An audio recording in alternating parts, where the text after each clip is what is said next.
Tom? Messi. Na, hello, sziasztok! Ja, itt a kamera. Na, egy újabb alkalmazást sikerült újra letöltenünk.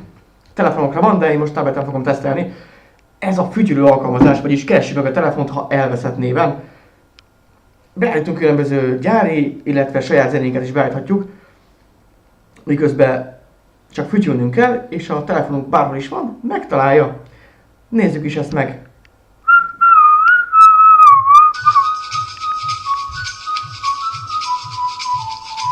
Hát igen. Reméljük, hogy nem lesz jobb a zene.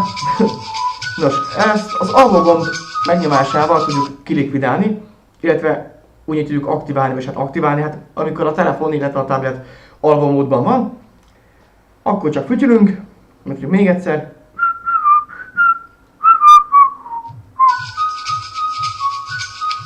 És ennyi. És már is találtuk a telefontabletet, vagy éppen a lustáknak zenehallgatásra is tökéletes. Hát akkor ennyi lett volna az alkalmazás bemutató.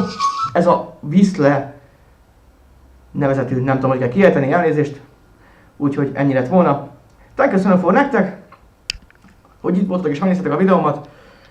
Töltsétek le, élvezzetek a programot. Sziasztok!